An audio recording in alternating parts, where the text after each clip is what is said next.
so we got our roast chicken. We've waited our painstaking 15 minutes to let it chill and let the juices disperse throughout. So we're gonna get to actually carving this up. So first thing that we would do is cut straight down the keel bone, and we're gonna cut out from the side, and then I'm gonna leave it there just for 1 second. I'm gonna cut in on this side here and underneath, and I'm basically gonna do the same thing over here as well, just kind of prep it all around.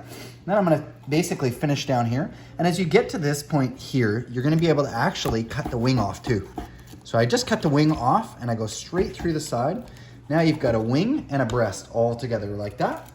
The same thing, we're gonna flip it around because I'm right-handed, and we're gonna do the other side. I'm basically gonna do the opposite.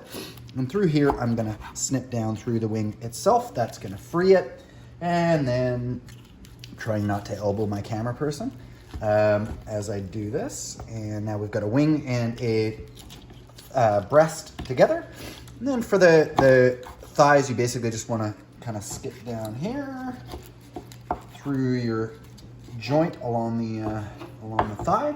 There you go. So I've got the rest of my carcass there.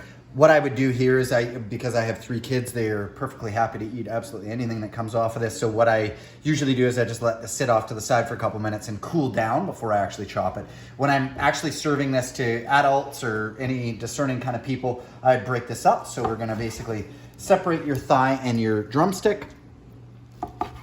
And then what I do is I chop my breast in half, leaving the wing attached to the top half of the breast, and leaving a little bit on there like that. Leave my skin on, and that's exactly how you would butcher a chicken.